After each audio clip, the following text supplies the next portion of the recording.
आज जम्मू कश्मीर के लिए दो अहम मुद्दों पर अहम फैसले हो सकते हैं। मैं ऐसा क्यों कह रहा हूं, पिछले दिनों जो है जद्दोजहद जो रायपुर सभा के सदस्यों द्वारा चल रही थी कि महाराजा हरि सिंह जी की छुट्टी जो है उसे अनाउंस किया जाए।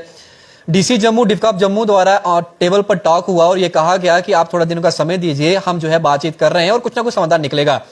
लेकिन कल की अगर बात करें, सर्वदलीय बैठक जो है भारतीय जनता पार्टी की रही, जिसके अंदर प्रदेश अध्यक्ष जी ने एक बड़ा ऐलान किया। उन्होंने कहा है कि मैं खुद गृह मंत्री देश के एलजी एडमिनिस्ट्रेशन जम्मू कश्मीर मनोज सिन्हा जी से खुद बात करूंगा और इस मसले पर जल्द ही जो है कोई बड़ा और अहम फैसला जो है वो सरकार ले, इसके लिए मैं कहूंगा उन्हें। और मैं इतना भी कहना चाहूंगा आपको कि कल जिस मीटिंग के अंदर अध्यक्ष जी ने यह कहा, उस मीटिंग के अंदर मेयर सिटी चंद्रमोहन गुप्ता जी भी मौजूद थे, इस समय मेरे साथ हैं। एक और विषय, डेली वेजेस की अगर बात करें, डेली वेजेस को लेकर भी आज ठीक कुछ समय बाद जो है एडवाइजरी बोर्ड की मीटिंग श्रीनगर के अंदर शुरू होगी। जम्मू के जितने भी मेंबर्स हैं वो वाया वीडियो कॉन्फ्रेंसिंग इस मीटिंग के साथ जुड़ेंगे। उस मीटिंग में क्या कुछ निकलता है वो अपडेट जैसे ही खत्म होगी उसकी तब भी मैं आप तक पहुंचाऊंगा। लेकिन छुट्टी को लेकर क्या कुछ खास रहा है, क्योंकि सर्वदलीय बैठक के अंदर मेयर खुद मौजूद थे। सर, कल जब आप उस मीटिंग में थे, बड़ा ऐलान तो किया उन्होंने कि जल्द, क्योंकि कल जो रायपुर सभा के सदस्य जब उनसे मिलने गए हैं तो उन्होंने कहा है कि आप तैयारी करिए, कुछ दिन का दूरी है, छुट्टी जो है वो मिल जाएगी। कैसे देखते हैं इसको और क्या खबर आपके पास है? देखिए, मैं भी उस मीटिंग में था। माननीय अध्यक्ष जी का आदेश हुआ था कि एक मीटिंग शाम को कल करनी है 4 बजे। तो हम लोगों ने इमीडिएट सूचना दे के जितने भी जम्मू शहर के अलग अलग बरादरियों के हेड्स हैं, बाजार एसोसिएशन के, ट्रेड एंड इंडस्ट्रीज़ के, ये बैठकें ऐसी हम आगे भी मैनेज करवाते रहते हैं और अच्छी बैठक हुई। हर बैठक को हर जो हेड था बाजार का या इंडस्ट्री का या चैम्बर का या चैम्बर फेडरेशन का, सब लोग आए थे वहाँ। बरादरियों के हेड्स भी आए थे, ब्राह्मण सभा से, राजपूत सभा से, महाजन सभा से, अपना क्षत्रिय सभा से, और भी जितनी सभा शहर की हैं लगभग सारे लोग आए। हर एक ने अपनी अपनी वहाँ बात रखी और हर एक ने बात रखने के बाद महाराज साहब के बारे में हर एक ने बोला कि ऐसा क्रांतिकारी महाराज हिंदुस्तान में कोई नहीं था जितने हमारे महाराजा हरि सिंह जी थे। महाराजा हरि सिंह ने जो हिंदुस्तान कबले जम्मू कश्मीर का देश के साथ किया, भारत के साथ, वो अपने आप में, क्योंकि यहाँ मेजॉरिटी जो थी वो मराठी वाले थे, लेकिन उसके बावजूद भी महाराज साहब देश के साथ गए। और उसके बाद महाराज साहब ने उससे पहले जो अपने जितना राज्य किया, यहाँ एक से बढ़िया लोगों को अच्छी शिक्षा दी, मंदिर खोल दिए दूसरे मजहब के लिए, कुएं बनवाए, बहुत से काम किए। मैं गिनाऊं तो लंबा होगा, लेकिन सबके सजाव आने के बाद हमारे अध्यक्ष जी ने भी और जो सीनियर मेंबर वहाँ बैठे थे, माननीय कविंदर गुप्ता जी, नारायण सिंह जी, और सब ने ये बात रखी। सब ने कंक्लूड इसमें किया कि महाराज साहब की छुट्टी होनी चाहिए। अध्यक्ष जी ने कहा कि जब पिछली बार हमारी कोर कमेटी दिल्ली मिलने गई थी माननीय अमित शाह जी को, उन्होंने खुद कहा था कि महाराजा हरि सिंह जो क्रांतिकारी एक हमारे राजा थे, वो भी उनके बारे में यही श्रद्धा रखते हैं। और सब ने यही बात की, प्रस्ताव पास करके सर्वसम्मति से पूरा समझो जम्मू कश्मीर का, ये अध्यक्ष जी ने कहा कि मैं दिल्ली भेजूंगा अभी पीएम साहब को और उनको उस पर बातचीत करूंगा। और आशा है, सबको यही उम्मीद है। और जिस तरह हमारे जवाहर राजपूत नौजवानों ने ये इतना मूवमेंट की है, एजुटेशन की है, हम सब उनके साथ थे। एक समय था हमने भी अपने हाउस से, म्यूनसिपल कॉर्पोरेशन के हाउस से प्रस्ताव पास करके भेजा था, तो उसके बारे में हम लोग भी चाहते थे छुट्टी हो। मुझे आशा है कि बहुत जल्द इसकी छुट्टी आने वाले समय में अनाउंस होगी। और कोई महाराज के, ये कोई राजपूतों के महाराज नहीं थे। महाराज जो थे वो पूरे जम्मू कश्मीर आवाम के महाराज थे। वो अगड़े के, पिछड़े के, गरीब के, अमीर के, हर के महाराज थे। कश्मीर के अंदर भी जो हमारा मुस्लिम समाज है, सारा मराठी का समाज, वो भी महाराज को चाहता था। उनमें होते हैं कुछ लोग ऐसे होते हैं कि वो जो नेगेटिविटी होती है, लेकिन महाराज ने हर को बराबर देखा। जो आज प्रधानमंत्री जी सबका साथ, सबका विकास, सबका प्रयास की बात कर रहे हैं, हमारे महाराज हरि सिंह ने उस वक्त इसको करके दिखाया था। और मैं यही आशा करता हूं कि बहुत जल्द छुट्टी का ऐलान मुझे लगता होगा। और इसके साथ साथ जो हमारे डेली बेजर भाई बहन जो बैठे हैं, मैंने कल भी कहीं इंटरव्यू में कहा था, वो भी हमारे साथी हैं, वो भी उनके परिवार हैं, उनका मसला भी जल्द से जल्द हल हो। जैसे आज पता चला है कि उनके बारे में मिनिमम वेजेस के ऊपर आज मीटिंग हो रही है। कमेटी पहले बनी हुई थी, जब उनका 700 से 9,000 किया था, तो हम पीछे पड़े हुए हैं कि मिनिमम वेजेस मिलना चाहिए। जब हम यूटी में हैं, जहाँ जिस तरह बाकी यूटी के अंदर मिनिमम वेजेस है, हमारे जम्मू कश्मीर के लोगों को भी मिलना चाहिए। और उसके लिए हमने बात भी की, मैंने भी एलजी साहब से स्वयं कई बार बात की, चीफ सेक्रेटरी से की, जहाँ जहाँ मैं बात कर सकता था। और उनको जो पिछले पैसे हैं पेंडिंग, तनख्वाह है 70 महीने की, वो भी मिलनी चाहिए, चाहे भले 2-2 महीने करके मिले एक के साथ, उनका वो भी फंडिंग मिलना चाहिए। अगर रेगुलेशन का जो फार्मूला निकले सरकार के पास, उसके ऊपर भी सरकार को विचार करना चाहिए। आज वो लोग 20-30 साल सर्विस करने के बाद उनके भी बच्चे हैं, बच्चे पढ़ रहे हैं, उनको भी बच्चे शादी के लायक हो गए हैं, ताकि वो भी हमारे जो लोग हैं, जो हमारी भाई बहन हैं जम्मू कश्मीर के हैं, जिन्होंने सेवा की है। पीएचई कोई आसान काम है पानी के लिए। मुझे एक समय याद था कि जो पानी की छबील लगाता था उसको धर्मात्मा कहते थे, और ये लोग हमें पानी पिला रहे हैं, और इनके लिए हम पूरी हमारी हमदर्दी सहमति है हमारी पूरी। और मुझे आशा है कि बहुत जल्द एलजी साहब और हमारे माननीय होम मिनिस्टर अमित शाह जी, जो बड़ी जल्दी आगे जम्मू कश्मीर का दौरा भी करने वाले हैं, माननीय प्रधानमंत्री के नेतृत्व में, ये नहीं पूरे मसले जम्मू कश्मीर के हल हो रहे हैं और होंगे। पर सबसे बड़ा मसला जो 370-35A का जो इम्पॉसिबल नामुमकिन था, वो करके दिखा दिया। ये तो कुछ बात ही नहीं है, ये धीरे धीरे करके सरकार की भी मंजूरी होती है, एक एक करके जो इशू है उनको सेटल किया जा रहा है, और जम्मू कश्मीर एक आगे बढ़ रहा है। बदलता जम्मू कश्मीर आप सबके सामने है। मैं अगर जम्मू शहर की बात करूं, जम्मू म्युनिसिपल कॉर्पोरेशन की बात करूं, तो जितने प्रोजेक्ट आज लगे हैं जो नामुमकिन थे, हमें लोग पूछते थे झील तो बननी नहीं है, बहुत जल्द 10 महीने के 10 साल का रुका हुआ काम 10 महीने में एलजी साहब ने बाकी काम का मुहूर्त कर दिया। बहुत जल्द झील भी हमारे सामने होगा, रिवर फ्रंट भी होगा। जम्मू की जितनी आशाएं आकांक्षाएं हैं, माननीय प्रधानमंत्री जी अमित शाह जी एक एक आशा को पूर्ण करने की तरफ चल रहे हैं। मैं आपसे एक सवाल ही पूछना चाहूंगा, ये छुट्टी की जो मांग थी, ये काफी महीनों से चल रही थी, आपके अध्यक्ष भी आप बीच में पहुंचे, आप खुद उनसे मिलने गए, कई आपके नेता जो थे, जो रायपुर सभा के सदस्यों से जहां वो प्रदर्शन कर रहे थे, उनसे मिलने भी गए, आपसे कई बार मुलाकात भी उनकी हुई, आप सबने समर्थन किया। ये तमाम चीजें एलजी साहब तक पहुंच रही थी या नहीं पहुंच रही? क्या ब्यूरोक्रेट्स, जो यहाँ की ब्यूरोक्रेसी है, क्या इतनी अड़चन डाल रही थी कि जम्मू के लोग जो हैं, जो चाहते हैं, जो हक चाहती है, जो आवाम की एक आवाज है, वो वहां तक पहुंचा नहीं पाते, क्योंकि डिले कहीं ना कहीं हो रहा था, कोई ना कोई अड़चन जो बीच में आ रही थी? क्या ये ब्यूरोक्रेसी की वजह से आ रही थी? क्योंकि तमाम चीजें सामने आती हैं जिसमें दिखाई दे, अब इतना बड़ा स्कैम हो गया, JKPSI की बात करें, FAA की बात करें, तो ब्यूरोक्रेसी कहीं ना कहीं इन्वॉल्व बीच में नजर आ, जिस तरीके से एग्जाम पेपर लीक हो जाते हैं रातों रात, लाखों रुपए की धांधली हो जाती है बीच में, तो कहीं ना कहीं एडमिनिस्ट्रेशन चाहती है, एलजी साहब तो चाहते हैं, लेकिन जो उनके नीचे ऑफिसर्स हैं कहीं ना कहीं वो अड़चन डाल रहे थे क्या बीच में? नहीं, ऐसी कोई बात नहीं, कोई अड़चन नहीं डालता। हर एक आदमी एक काम का तरीका होता है, काम करना पड़ता है। सारी पावर तो होम मिनिस्टर के पास है और पीएम के पास है। एलजी साहब भी हमारे बीच में एक माध्यम है। एलजी साहब ने जो काम करवाना है वो काम भी ऊपर से जाके केंद्र में जाके, क्योंकि हमारी सरकार जो जम्मू कश्मीर यूटी है, अभी तो अपने आप में सेल्फ आत्मनिर्भर की तरफ बढ़ी नहीं है। हर वक्त कटोरा लेके वहीं जाना पड़ता है, तो सारी बातें करनी पड़ती हैं। इसलिए और देश के लोग भी, जो हमारे आदरणीय प्रधानमंत्री जी, होम मिनिस्टर, वो भी पूरा देश देख रहे हैं, पूरा विश्व देख रहे हैं। उनको भी तरह तरह की चुनौती है, समय मिलता है मीटिंग करने का, एक सिस्टम है काम करने का, और उस सिस्टम में मुझे लगता है कि जो जो बातें हैं, हर एक का मसला हल हो रहा है। हर एक गरीब अमीर का, बच्चों का, एम्प्लॉइज का, NHM का, जो भूख हड़ताल में बैठे थे, उनका भी मसला हल कर दिया हमने। हर एक मसले को मैं खुद वहां चला जाता हूं और आगे पहुंचाता हूं, पहुंचा के एलजी साहब से आगे बात करने का प्रयास करते हैं। हमारी जो कोर कमेटी है भारतीय जनता पार्टी की संगठन की, वो दिल्ली बात करती है, उनके साथ मीटिंगें होती हैं, जहां होती हैं, सब मिलकर हम इस बात को आगे पहुंचाते हैं कि आवाम का जो मसला है, हमारे लोगों का मसला है, इसको कैसे कैसे हल किया जाए, कैसे लोगों को राहत दी जाए। बाकी स्कैम तो ये नहीं कि पहली बार, पहले भी होते थे दिल्ली में, हुए पिछले 70 सालों में कितने स्कैम हुए तो ये कहा मतलब ये स्कैम के ऊपर भी आदरणीय प्रधान एलजी साहब ने पूरा शिकंजा कसा है। एक सारा सिस्टम ऑनलाइन कर दिया है, पेपरलेस कर दिया है, फेसलेस सारा को सब कुछ हो रहा है आने वाले समय में।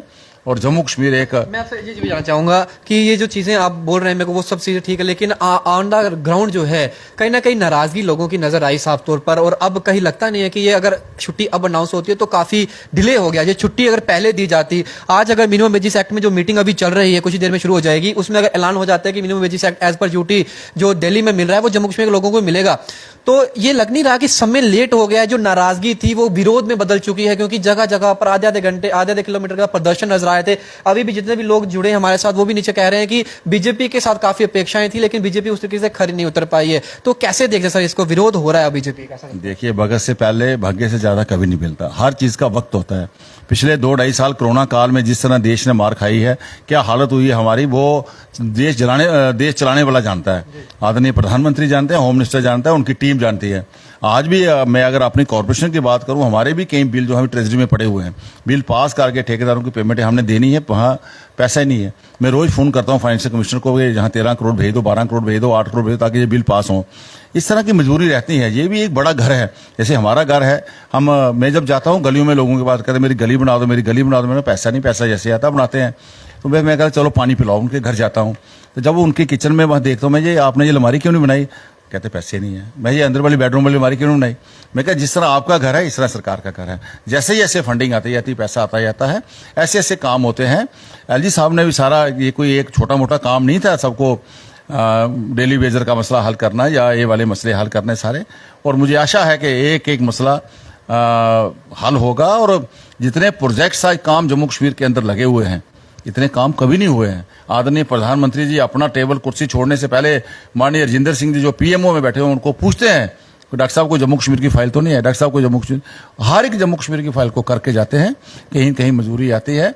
मुझे आशा है कि हमें निराश नहीं होना चाहिए। मैं जम्मू वासियों से अपील करता हूँ हाथ जोड़कर, हमें निराश और नाराज कभी नहीं होना है। पूरा जिस किस्म का प्राइम मिनिस्टर आज काम कर रहा है जम्मू कश्मीर के लिए और हमारी आर्मी के लिए, फौज के लिए, वो कहाँ गए पत्थर मारने वाले? कहाँ गए वो गलानी एंड कंपनी? कहाँ गए वो? आज दिखते ही नहीं है। गन चलाने वाले भाग रहे हैं, बिल्ले ढूंढ रहे हैं छुपने के लिए। तो आज जम्मू कश्मीर के, जम्मू के 10 के 10 जो डिस्ट्रिक्ट है मिलिटेंसी फ्री हैं। और जम्मू कश्मीर के अगर मैं कहूँ 20 डिस्ट्रिक्ट में से 18 डिस्ट्रिक्ट जो है मिलिटेंसी फ्री हैं। कितना टूरिज्म आ रहा है, कितनी अमरनाथ यात्रा आई है, कितना माहौल बदला है। आने वाले समय में और भी इससे बढ़िया जम्मू कश्मीर होगा। यूथ के लिए क्या कहना चाहेंगे? अपेक्षाएं काफ़ी थी, बच्चे पढ़े लिखे हैं, लेकिन जिस तरीके से रिक्रूटमेंट हो रही है और बीच में उनको निराशा हाथ लग रही है। मेहनत है, मेहनत कोई बच्चा, मेरे एक याफे की मैं आपको तो एक किस्सा सुना देता हूँ, शायद आपके भी वो संज्ञान में आया होगा। पठानकोट का एक युवा था, उसकी वो हैंडीकैप था, उसकी सिस्टर उसको उठाकर लेके जाती थी, कोचिंग सेंटर तक पढ़ाती थी और उसका FA के अंदर नाम आया मेरिट लिस्ट के अंदर। लेकिन उसके बाद जब वो स्क्रैप हुई तो वो फूट फूट कर रोया। उसने कहा कि मेरी इतनी मेहनत थी, स्क्रैप कर दिया गया। जिन्होंने धांधली करी उनको बाहर निकालना चाहिए था, लेकिन हमारा क्या कसूर था? हमें क्यों इस तरीके से जो है वो सहन करना पड़ा? जम्मू कश्मीर की यूथ जो है बीजेपी से अपेक्षा लगाई बैठी है, क्योंकि पार्लियामेंट के अंदर गृह मंत्री जी ने ये कहा था कि अब जो है बदलाव होगा और अपॉर्चुनिटी हर एक को एक तरीके से मिलेगी। लेकिन दो रिक्रूटमेंट, दोनों के अंदर बड़ा स्कैम। कैसे देखते हैं सर आप? देखिए, मैं फिर कहा कहीं ना कहीं तो जो चावल होते हैं ना, चावल में बंड होते हैं, जो छिलका होता है, ऐसे चावलों में बंड होते हैं। ऐसे ऐसे कोई ना कोई सोसाइटी में ऐसे लोग होते हैं जिनके द्वारा ये काम किया जाता है, पर वो किस किस्म के पकड़े गए हैं। और आने वाले समय में एलजी साहब ने कल परसों भी कहा है, कोई बख्शा नहीं जाएगा, ये सारे काम होगा और एम्प्लॉयमेंट की तरफ हम लोग बढ़ रहे हैं। मैं अभी अमरनाथ यात्रा की आपको एक घटना सुनाता हूँ। मैं पीछे अमरनाथ यात्रा में वहाँ गया था, मैं पहलगाम। तो पहलगाम के हमारे कोई कार्यकर्ता थे, उनको मैंने बोला यार वहाँ हमारे जो CEO गए थे, मैंने उनको बोला ये लड़का अपना है, वो वहाँ का था मटन का, उन्होंने उसको काम दे दिया कुछ। तो अभी आया था, कह रहा है मैंने अच्छा काम किया, एम्प्लॉयमेंट मिल रही है, काम आ रहा है और काम आने वाले समय में होगा। वो लोगों को बड़ी बड़ी इंडस्ट्री आ रही है, बड़े हॉस्पिटल्स आ रहे हैं, बड़े बड़े स्कूल आ रहे हैं, एम्स आ गया हमारे पास, इंडस्ट्री आ रही है, बहुत IIT आ गया, IIM आ गया। ये अगर मैं एम्प्लॉयमेंट की बात करूं तो हर तरफ एम्प्लॉयमेंट ही होगा, काम ही काम होगा लोगों को। बालाजी का मंदिर आने वाला है जम्मू शहर के अंदर, 1 लाख यात्री रोज आएगा। रोज अगर 1 लाख यात्री आएगा तो हर उस मेरे चाय वाले को, ढाबे वाले को, होटल वाले को, इंडस्ट्री वाला, हर ही को काम मिलेगा। व्यापारी हमारा खुश होगा। ट्रेन जाने से, जो कटरा ट्रेन जाने से हमें फर्क पड़ा था, ये तभी रिवर फ्रंट और आर्टिफिशियल एग्जीशन कंप्लीट हो जाएगी 1.5 साल के अंदर। उस वक्त पूरा पंजाब और हिमाचल वीकेंड पे जम्मू आया करेगा और एम्प्लॉयमेंट मिलेगा हर को। आप एम्प्लॉयमेंट की तरफ ही हम लोग बढ़ रहे हैं, चाहे वो ट्रेन के काम लगे, फ्लाईओवर बन रहे हैं, कुछ बन रहा है, एयरपोर्ट बड़ा हो रहा है, रेलवे स्टेशन बड़ा हो रहा है। ये सारे काम का अगर हम एनालिसिस करें तो एम्प्लॉयमेंट ही है। हमारे बच्चों को निराश नहीं होना चाहिए। आज बच्चे जो बाहर गए हैं वो वापस आ रहे हैं, पहले यहाँ काम ही नहीं था। मुझे याद है 15 साल पहले अल्ट्रासाउंड कराने के लिए हमें पठानकोट जाना पड़ता था। तो आज इस शहर में किडनी रिप्लेस हो रही है, नी रिप्लेस हो रहे हैं, वहाँ शहर आगे बढ़ रहा है। आखिरी सवाल आपसे मेरा, क्योंकि समय काफ़ी ले लिया मैंने। अब आपका ये आखिरी सवाल जो है उसी विषय पर जिस विषय से मैंने शुरुआत करी थी, छुट्टी जल्द मिलती है तो कितनी बड़ी उपलब्धि मानते हैं? क्योंकि लगातार प्रदर्शन किए गए, लाठीचार्ज भी उन लोगों के ऊपर हुआ। अब डेली वेजेस की बात है, वो 10 मिनट के बाद मीटिंग शुरू हो जाएगी। एडवाइजरी बोर्ड अगर मंथन करके ये फैसला सुना देता है कि हम जो है मिनिमम वेजेस अनाउंस करने जा रहे हैं, तो कितनी बड़ी उपलब्धि और कितना बड़ा आप सोचते हैं कि आने वाले समय जब इलेक्शन अनाउंस हो जम्मू कश्मीर के अंदर तो भारतीय जनता पार्टी को इसका फायदा होने वाला है? मुझे आशा है कि उनका भी मसला हल हो जाएगा। जिस तरह छुट्टी का भी मुझे लगता है ऐलान 2-4 दिन में, या जिस तरह मेरा दिल कहता है, मैं अपने मन की बात कह रहा हूँ, वो जल्द उसका भी होगा। डेली वेजर का मसला भी हल होगा, बाकी मसले भी हल होंगे। अच्छा प्रशासन काम कर रहा है, मेरा प्रशासन से सीधा संवाद रहता है। धीरे धीरे करके वो चीज़ें बदली जा रही हैं। जो चीज़ हमें जहाँ सूट नहीं करती, लगती है ये काम व्यक्ति अच्छा नहीं कर रहा, इमीडिएट हम उनके ध्यान में लाते हैं और उसका बदलाव होता है। आप हैरान हो गए सुनकर, पहली बार जम्मू शहर के अंदर जो हमारे SHO के कार्य खास होते थे, सब बदल दिए गए हैं। और उसके बाद मुंशी सारे बदल दिए गए हैं अभी तक। उसके बाद आने वाले समय में सब बदल रहे हैं। 5-5 साल जिनके एक जगह बैठे हुए किसी डिपार्टमेंट के हैं, वो सब बदले जा रहे हैं। मैं एक छोटा उदाहरण और देता हूँ। हमारी जो पशु तस्करी होती है उसके लिए जो नाके लगते थे ना, पहले एक ही थे, अब एसएसपी साहब ने ऐसा फार्मूला बना दिया, डेली नाका चेंज होता है। आज अगर हम लोग नाके में हैं, कल दूसरे हैं, परसों दूसरे, ताकि ये सिस्टम जो है वो इस सिस्टम को किया जाए। बहुत जल्द जम्मू कश्मीर एक बड़ी तेजी के साथ बदलाव की तरफ बढ़ रहा है। और व्यक्ति आज कश्मीर के अंदर में जब हमें जाने का मौका मिलता है, बॉर्डर तक, लास्ट बॉर्डर तक भी डेवलपमेंट हो रही है। लोग खुद आके सुनाते हैं कि पहली बार हमारी गली बनी है, पहली हमारा डंगा बना है, हमारे घर में टैंकी बनी है पानी की, हमारे घर में ये बना है। पेंचून द्वारा जो काम किए जा रहे हैं, जो ग्राम सभा, जो महात्मा गांधी का, जो हमारे अटल बिहारी वाजपेयी जी का एक सपना था, ग्राम जो सभा तक वो काम करे, आज ग्राम सभा तक काम पहुंच रहा है, पैसा पहुंच रहा है, लोगों की मर्जी से काम हो रहा है। सबसे बड़ी बात ये उपलब्धि है। चलिए, बहुत बहुत शुक्रिया सर समय देने के लिए आपका। धन्यवाद धन्यवाद। मेयर साहब हमारे साथ सीधी बातचीत मैंने उनसे करी है, दो अहम विषयों पर बातचीत रही है। मैं आप लोगों को, अगर अभी अभी जो लोग नए जुड़े हैं, मैं उन लोगों को बताना चाहूंगा दो अहम विषय, जिसमें महाराजा हरि सिंह जी के जन्मदिन पर अवकाश दिवस यानी कि गेस्टेड हॉलीडे डिक्लेयर करना, वो बड़ी मांग जो रायपुर सभा कई महीनों से, कई सालों से कर रहा था, उस पर प्रदेश अध्यक्ष रविंद्र राणा भारतीय जनता पार्टी के सर्वदलीय बैठक उन्होंने करी तमाम संगठनों के साथ, जिसमें उन्होंने बड़ी बात कही। उन्होंने कहा कि जल्द ही जो है छुट्टी की अनाउंसमेंट हो जाएगी, आप तैयारी करिए। दूसरी अहम बात, डेली वेजेस, जितने भी मेरे भाई बहन 60,000 की ज्यादा तादाद उनकी है और लंबे समय से वो इंतजार कर रहे थे कि कहीं ना कहीं हमारा हक जो है वो हमें मिले। ठीक अब से लगभग 9 मिनट बाद सर्वदलीय बैठक जो है एडवाइजरी बोर्ड की जो है वो शुरू हो जाएगी। उस मीटिंग के अंदर तमाम मेंबर्स, तमाम एसोसिएशंस के जो हैं वो जुड़ेंगे। जम्मू के जितने भी मेंबर्स हैं वो वीडियो कॉन्फ्रेंसिंग के साथ जुड़ेंगे और श्रीनगर के अंदर जो मीटिंग होगी, एलजी एडमिनिस्ट्रेशन के एडवाइजर जो है वो भी इस मीटिंग के अंदर जो है वो हिस्सा है, क्योंकि वो चेयरमैन है खुद इस मीटिंग के। तो अब उस मीटिंग में भी क्या कुछ निकल कर आता है, थोड़ा सा इंतजार करना होगा। जैसे मीटिंग शुरू होगी, कोई भी अपडेट मेरे पास पहुंचेगा, सबसे पहले बाहु एक्सप्रेस वो है वो आप तक जरूर पहुंचाएगा। फिलहाल कमेंट बॉक्स में काफी सारे कमेंट्स आए, जितने भी कमेंट्स थे उनमें से जितने भी सवाल आपने कहे मेरे साहब से मैंने जरूर पूछे हैं। बाकी जितने भी सवाल जो रह गए हैं फिर से इनसे किस दिन समय लेंगे और इनसे जरूर पूछें, क्योंकि आज विषय कुछ और था। जम्मू स्मार्ट सिटी पे काफी सारे कमेंट्स आ रहे हैं, उन पर जो है अलग किसी दिन समय लेंगे और उसी पर चर्चा रहेगी। सिर्फ और सिर्फ जम्मू स्मार्ट सिटी के अंतर्गत क्या कुछ रहा और जितनी भी समस्याएं आप लोग जो कह रहे हैं वो मैं डिटेल मेरे पास है और मैं इसको नोट डाउन करूंगा और अगले दिन इससे जरूर सवाल रहेंगे। लेकिन फिलहाल वीडियो को शेयर जरूर करिएगा, क्योंकि बड़ा अहम दिन है आज। और अगर आज जो है डेली वेजेस के लिए अनाउंसमेंट होती है मिनिमम वेजेस एक्ट को लेकर, तो उनके लिए खुशी की पल और छोटी सी राहत की बात रहेगी, क्योंकि उन्होंने कहा है कि हमारी ये तीसरी डिमांड है। पहले तो हमारी रेगुलाइजेशन पॉलिसी है, दूसरा हमारा पेंडिंग मिनिमम वेजेस। ऐसे मेरे साहब ने भी कहा कि चाहे वो 2-2 महीने करके रिलीज करना चाहिए, लेकिन 70 महीने का उनका पेंडिंग वेजेस है वो उन्हें जरूर देना चाहिए, क्योंकि 9,000 से आज गुजारा नहीं चलता। खुद अरविंद राणा जी ने रिकॉर्ड कहा है कि 9,000 नहीं है, लेकिन हाँ थोड़ा सा उनका परिवार का पालन पोषण हो रहा है। हम चाहते हैं कि मिनिमम वेजेस एक्ट हो, ना सिर्फ एक्ट हो बल्कि वो रेगुलेशन पॉलिसी बनानी चाहिए। और अगर होती है तो ठीक है, नहीं होती है तो कैबिनेट की पहली मीटिंग सीएम हमारा होगा, तो हम जो है तमाम विषयों पर मोहर जो लगा देंगे। वीडियो को शेयर करें, कमेंट बॉक्स में अपनी राय दें। बाकी बड़ी तमाम अपडेट्स के लिए बन रहे हैं बाहु एक्सप्रेस पर। अजय डोगरा के साथ शुभम लंगे, बाहु एक्सप्रेस के लिए जय हिंद।